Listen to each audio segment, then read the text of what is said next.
I live in New York. I have moved to New York at last. I'm bringing you on the journey of how it went, like I did in London a few times. Come along! Alright! At first I stayed in an Airbnb in Williamsburg, which is an amazing location and I was so happy, but it's so pricey. But yeah, anyway, I wanted to use that month to look for an apartment. The thing is, as I was getting closer to moving into New York, I was getting more anxious that 1 month in an Airbnb was not going to be enough for me to find a good apartment. So I decided to just sign a lease for a bedroom, which was $1,500, all included, in Bed-Stuy. I know it's expensive for what it was because it was a bedroom in a 5-bedroom apartment, but I just wanted to have this peace of mind, so I just decided to go with it. And I thought, what if I didn't find an apartment within the 1 month in the Airbnb, then I have to take another Airbnb and then kind of cancels out the costs. So yeah, that's how I worked it out. So I decided to actually look 2 months in advance because I wanted to find a rare pearl, a rare gem, you know, that one rent stabilized apartment. And I was like, yeah, I'm gonna give myself time so that I'm not in a rush and I can find that gem. And so the first month I had a budget from $1,400 to $1,700, and then the second month I would go up to $2,100. But because I needed to be close to my agency, which is basically Manhattan, I quickly realized that the further it was, the cheaper it was. Like all the cheap apartments were too far away, or the neighborhood was not good, or it was not in good condition. I did find some really good deals, which I haven't got the pictures, maybe I was so frustrated. But yeah, they went away like that. I didn't have a chance. I realized all these things. I was so new to the New York market, so I started to realize I have to be focused and ready to go somewhere anytime. I have to be the first one to apply, I have to be the first one to view, I have to be the first one to contact the agents, the brokers, whatever. And it was so taxing. The energy I gave into it, like my search lasted 2 weeks. It was so intense, it felt like much longer. It made me so sick because I was stressed. I was waking up at 6 a.m. I was going to bed at midnight or 1 because I wanted to be the first. But I cut it short as well because I foresaw that July was going to be busy, and to pair looking for an apartment and being extra busy in July was gonna be hectic. So I have a few apartments I actually have still a video of. And the first one was in Astoria. It was a studio that had a separation for the bedroom, but it was so little, and I thought if only they hadn't put that wall, it would have been so much better. It looked cute, to be honest. $1,750 for that without the bills and with a broker fee of $1,750 as well. It was pricey. So I did my Sims rendition just to have an idea of how I could make it alive and make it mine. And though I could imagine myself there, it didn't feel homey because of that wall. If the wall was not there, it would have been easier on the eye to see more space, but it was a bit, well, not claustrophobic, but there was this feeling in a way. Well, I still applied. And can I say something as well? The broker's fee. What the hell is this, America? I hate them. The people who barely do anything, all they do is draw up papers that they have already prepared in advance, and they have the same kind of paper for every apartment they're brokering. They're not even helping you most of the time. You find it on Rightmove. No, Rightmove is UK. You find it on what are the websites? Zoopla. You do the search all by yourself. You go through the stress all by yourself, and you still give them as much as the rent or more. Sometimes like much more than the rent. But I found one without a broker fee. Multiple actually. Now, I did find a gem. It was in Turtle Bay in Manhattan, Midtown East. $1,700 with no broker fee, but without the bills. So probably like $1,900. Oh my gosh, this made me so stressed. I was out of myself. I struggled to sleep. I was like, this is the one, this is the one. And so it was an open house. I had never gone to an open house before. And so I thought I'm gonna go 1 hour early is giving me a good shot, you know. But you know, that day I had nothing to do. I was on my bed chilling and I was just waiting for the time to go out. And so lo and behold, I arrived there an hour early and there were already 8 people before me, which completely ruined my chances because the rule was that you had to go up to view the apartment and go down and then give your name. You couldn't just talk to the person who was doing the visits and saying, I want to apply right now. That was a journey, my gosh. So this is how I imagined it to be with the furniture I had in mind or I had already.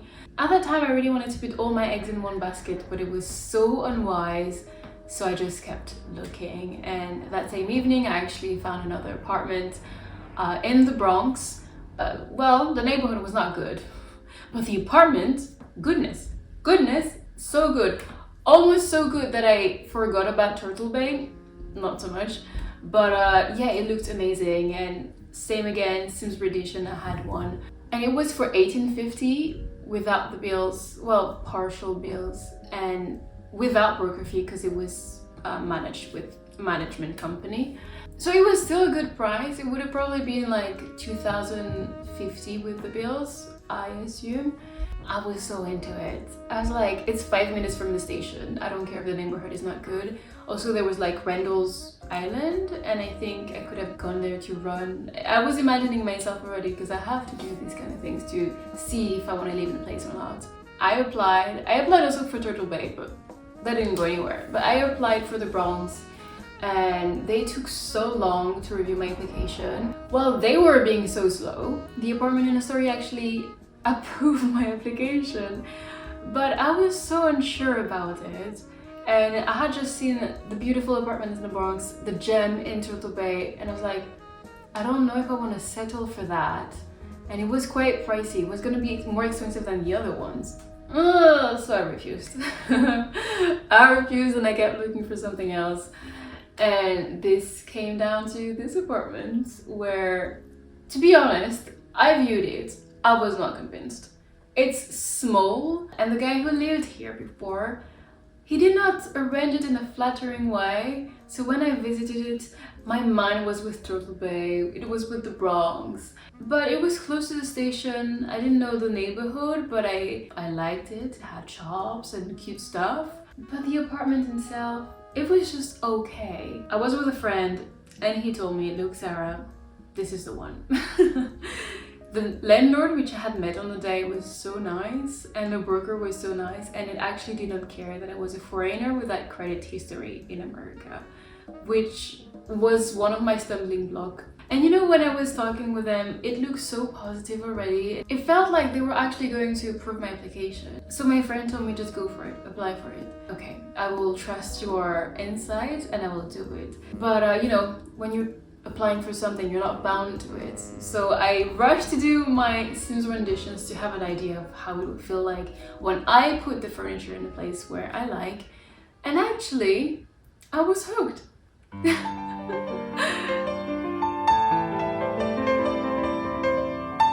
yeah, here I am. I don't know how long I'm staying here, but I'll enjoy every bit of it.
I'm done!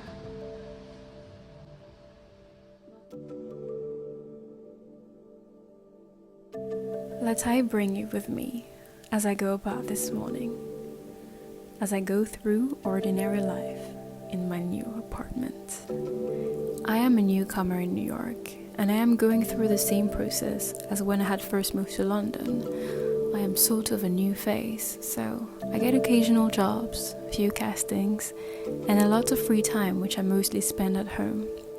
The one thing I miss though in this apartment is a piano, but I don't think I will buy one because I want to maintain my initial desire to be flexible. I could go on and purchase a rug and a piano and this and that, but I have had opportunities for long-term trips and they may come again.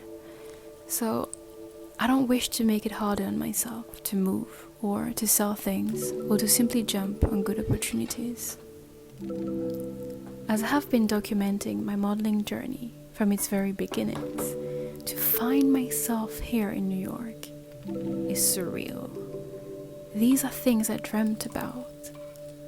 In fact, in an old video, I spoke with such enthusiasm and eagerness at the thought to live by myself, independent of my parents, free, in my own home, that this is now my casual reality is so humbling to see how far I've come in those last 7 years. And so I shall not look down on these new beginnings, but fully embrace what they have to offer, mostly the time to reflect and to nurture my gratitude. And that is why I love making videos. Each of them is a stamp in time, recording my continuous progress. And if there is something I want to remember of today, it is the gratitude of growth, of surrendering to the care of God. So, no more comparing my situations and aspirations to people's lives and successes and losses. You and I have unique gifts, unique journeys. So let us pursue those. Let us pursue living our lives in love and in humility. I think I've shown you everything.